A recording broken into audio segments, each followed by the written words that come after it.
Oh, I hope this white top isn't just...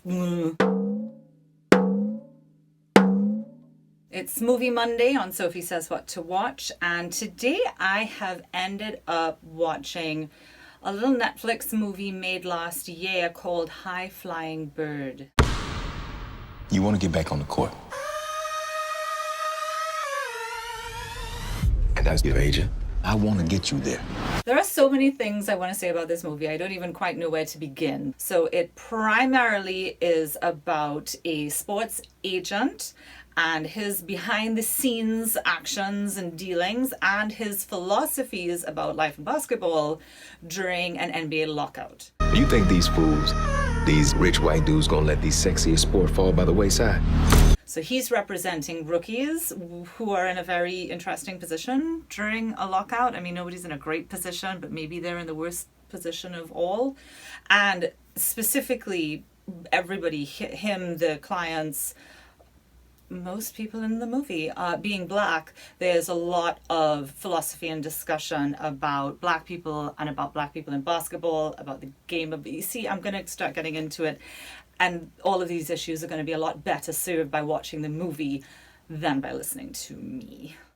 Football is fun, but it don't sell sneakers. To move merch and inspire rap lyrics, they need your services. So this is most definitely, having seen it, a partnership between writer and director. It is written by Tarell Alvin McCraney, who you might know because he co-wrote a little movie called Moonlight. His script is so, firmly rooted in issues of blackness that you can't attribute everything to the director, who's Steven Soderbergh. The craft of the movie falls squarely in Soderbergh's lap because the whole damn thing was shot on, I think, an iPhone. I mean, definitely a phone. I ain't gonna claim I know for sure it was an iPhone, but I did read it in one of the reviews. You get a lot of boasting about what an iPhone can do, and some of it is shown off. However, sometimes the fact that it's just an iPhone is sort of painfully clear. They did a lot with angles, and sometimes very successfully. And sometimes in the very wide shots, the phone quality really works as well. Because they're in New York City, and one of the best ways to display New York City is grittily and rawly. And when you've got a big sign, World Trade Center, up behind them in a prominent scene, it all just kind of comes together beautifully. I know that the audio, however, they definitely use serious pro equipment for that because it is crisp, clear, beautiful, and essential. Because this movie is so much dialogue. It is talking, it is talking, it is talking. It's fast talking, and it is a lot of high concept talking sometimes.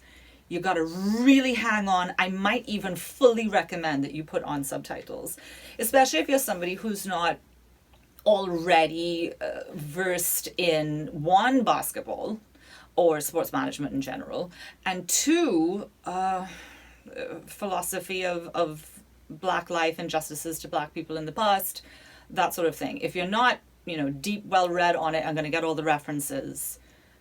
Put on the subtitles and try to ease in. You might even want to pause it sometimes if you want to look up something they're talking about, because I do think it will enhance the watching. I don't think...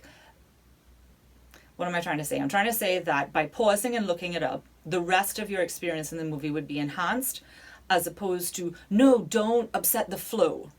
Because sometimes the flow is very important in a movie, and in this case, less so, because the flow is one of the problems with the movie. Sometimes you get a little confused. Sometimes it's actually better to pause, and if you're with somebody, discuss and go, okay, are we on the same page about this? What did he just do? He's up to something. You did all that? You know the league with a blackball me. You scared? The details are actually a little fuzzy. Towards the end of the movie, sometimes you kind of go, wait, he did what? He's taking credit for that? But go with it, because it is really well put together. This was such an ambitious project. It seems that Soderbergh, I did a little research, got very fed up having had some run-ins with the studio system and welcomed this Netflix experiment, basically. Come on, man. Give him the rock. I don't want to do that.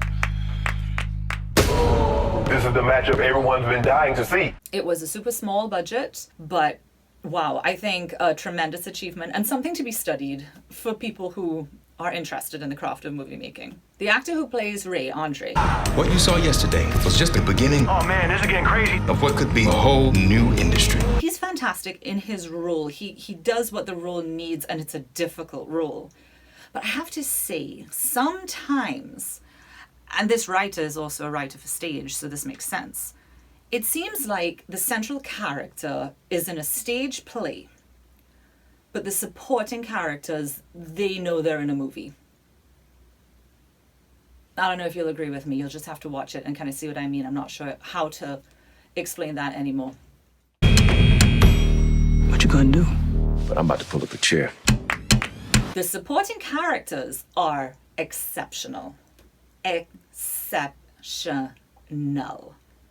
Bill Duke, who plays this aging basketball coach. The NBA won control of a game that we played better.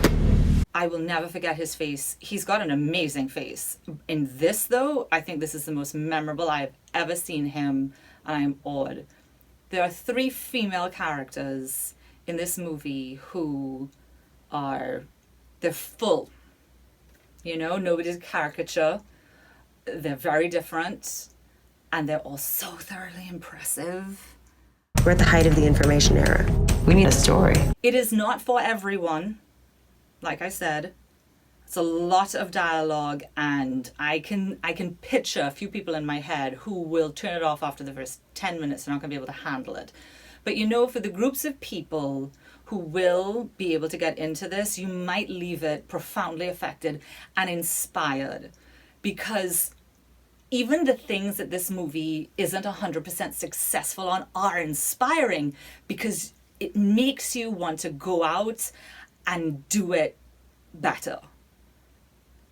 It's funny because I don't think I would ever be able to go out and do it better than Steven Soderbergh, but I think you feel what I mean when I say it's inspiring, or I hope you do. So watch it, hit me up and tell me if you were inspired too. You were born for way more than this. Don't let them fool you.